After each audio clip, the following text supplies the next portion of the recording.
The phone rang, and a man's voice told me, very calmly, to go upstairs and check on the baby, to make sure the baby was okay. He said it twice, patient, kind.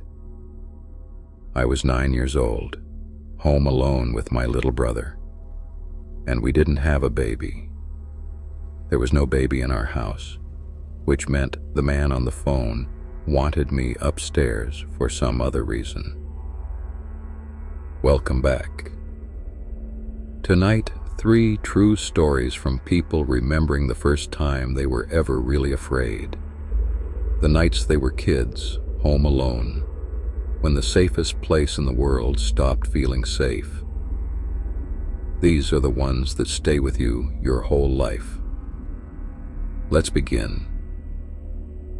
I was 9, and my brother was 6.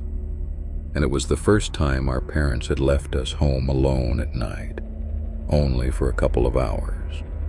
They'd gone to a dinner 2 streets over, close enough to run home, and we had the number of the restaurant and strict instructions and a frozen pizza. We felt very grown up.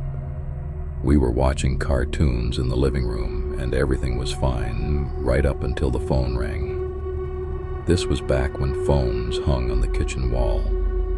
I answered it the way my mom taught me. Polite, hello, expecting it to be her checking in. But it was a man. A calm, adult, friendly man's voice.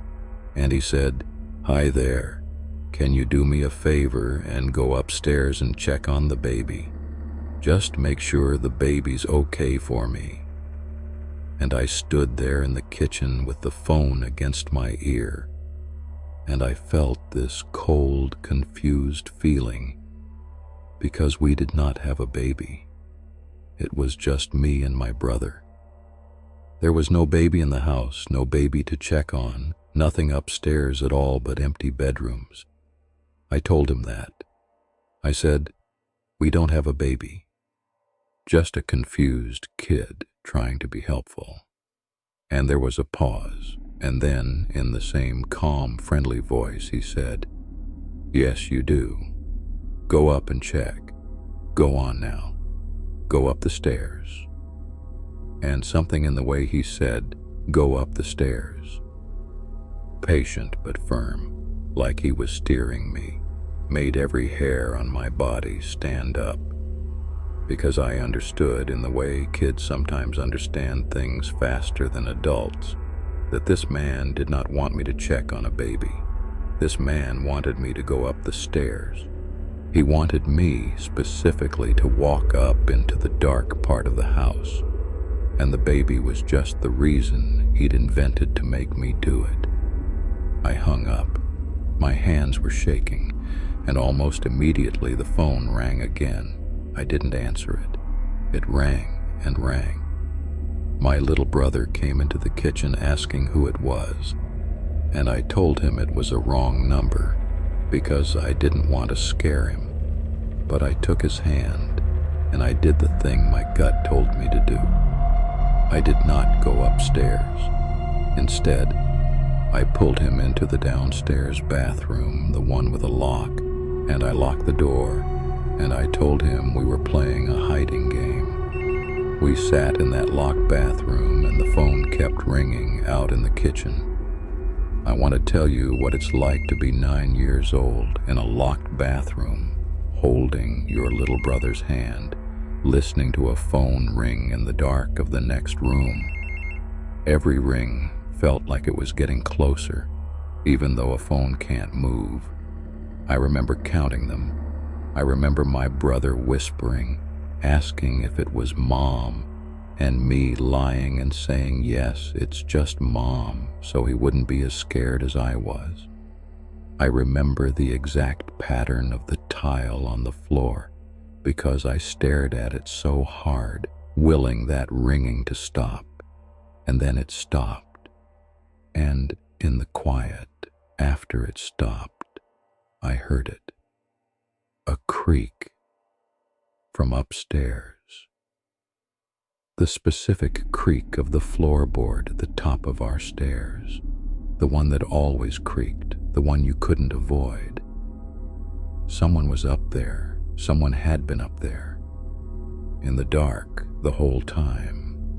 And the whole point of the phone call had been to send me up to them. I don't know how long we sat in that bathroom. It felt like forever. Eventually, I heard our parents come home. Heard my mom calling our names, confused. And I unlocked the door.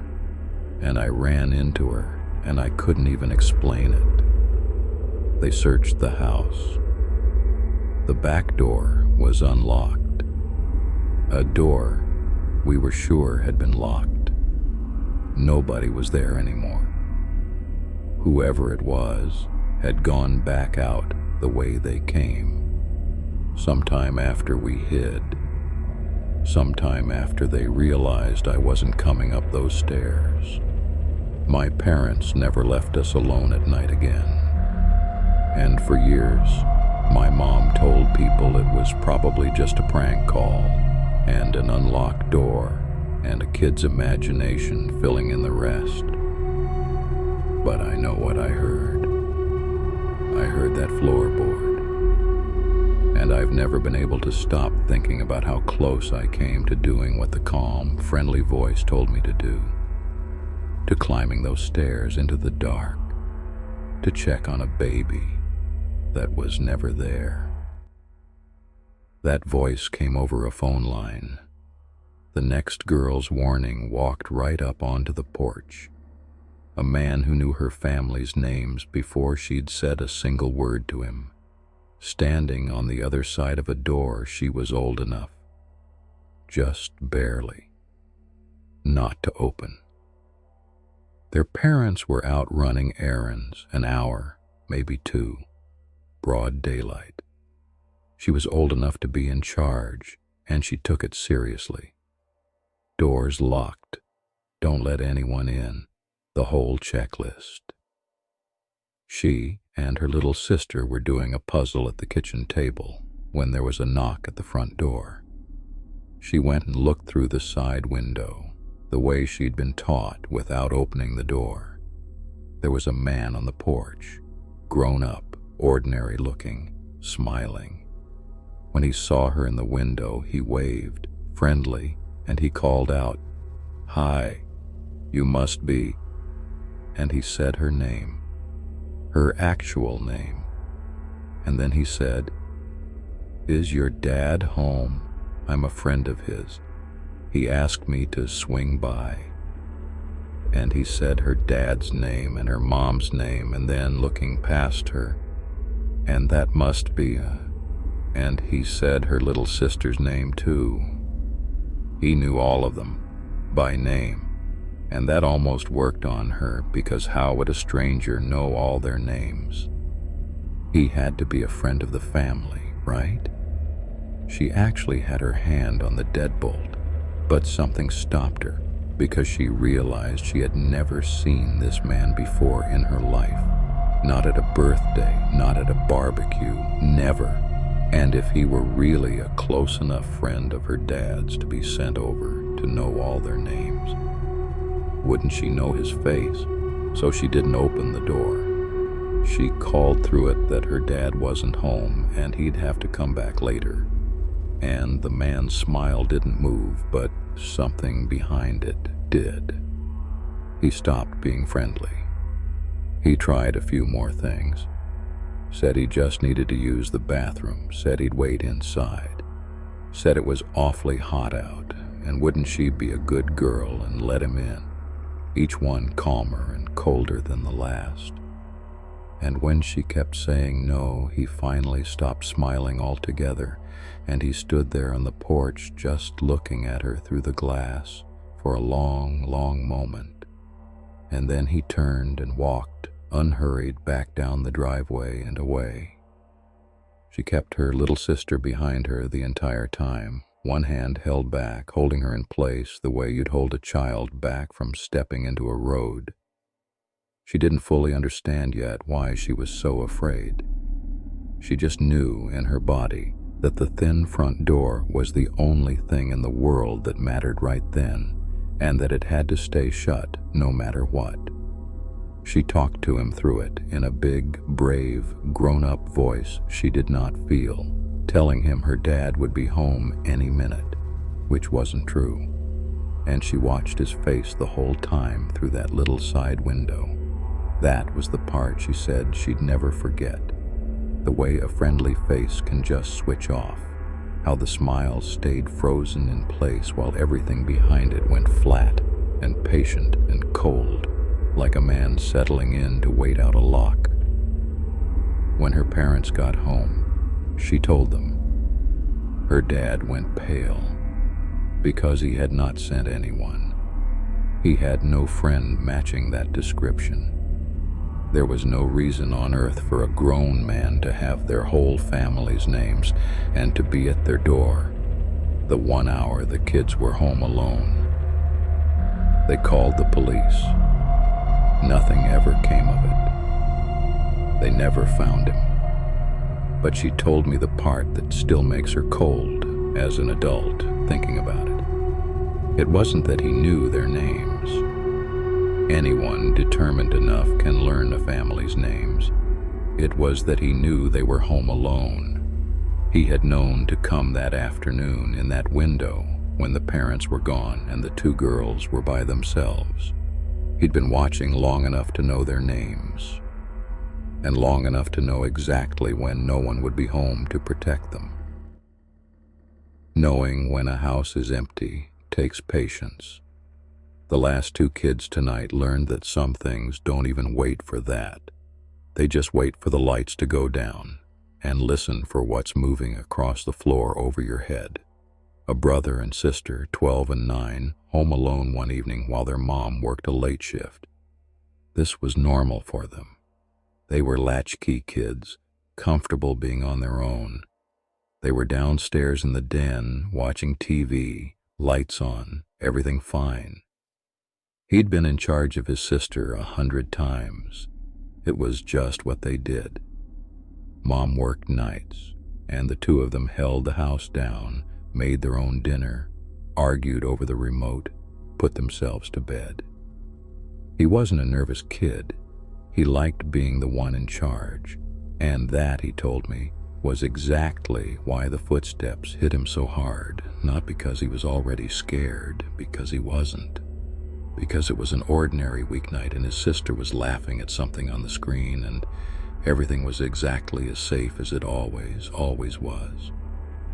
And then from directly above them, from the upstairs hallway, they heard footsteps. Slow ones. Heavy. The clear, deliberate weight of a grown adult walking across the upstairs hall. Their mom wasn't due home for hours. Their dad wasn't around. There was no one else who should have been in that house, and the two of them just froze and looked at each other and listened to those footsteps pace slowly from one end of the upstairs hall to the other, and back and again. The older brother did the smart thing. He didn't call out. He didn't investigate. He was old enough to know that in the movies, going to check is how you die. Instead, he grabbed his little sister's hand, and quietly, he moved them both to the coat closet under the stairs, and he pulled the door shut, and the two of them crammed in there together in the dark, holding their breath, listening. And the footsteps came down the stairs. They heard them right over their heads. Then beside them, the stairs they were hiding underneath, one slow step at a time, down into the front hall, and then the footsteps stopped, right outside the closet door, and the two kids sat there in the pitch black, pressed together, absolutely silent, listening to the sound of someone standing on the other side of a thin closet door, inches away, breathing. Just standing there, waiting to hear which door the children had hidden behind. The brother put his hand over his sister's mouth gently so she wouldn't make a sound, and they waited, and the person on the other side of the door waited too. He told me it went on so long he thought he would pass out from holding his breath. He said the worst part wasn't the fear of being found. It was the choice he was making, with his hand over his little sister's mouth. The choice to keep them both perfectly still, to gamble everything on silence, when every instinct in his body was screaming at him to run, to scream, to do something. He was 12 years old, and he had to decide, in the pitch dark, that the safest thing in the world was to do absolutely nothing at all, while a stranger stood inches away on the other side of a thin door, deciding the very same thing about them. He told me he aged a year in that closet, that some part of him never fully came back out of it. Then, finally, the footsteps moved off, down the hall, and a moment later the sound of the back door opening and closing, and then nothing. They stayed in that closet until their mother came home and found them, hours later, still crammed together in the dark, still holding hands. The house was empty. A window in the basement was open. Nothing was taken. Nobody was ever caught. The brother is a grown man now with kids of his own, and he told me he's never once, in all the years since, been able to walk past a closet under a staircase without remembering what it feels like to sit inside one and hear something come down the stairs looking for you. That's all for tonight. If you were ever a kid home alone in the dark, then you know these ones in your bones. So do me a favor. Subscribe and turn on the bell, because there's a new true horror story here every single night, and you'll want to be here for it. Give it a like so it reaches the next person, and share it with someone you used to hide with. I'll be right here tomorrow night. When the lights go down, sleep well, if you can. Like, share, and subscribe for daily horror stories every single day.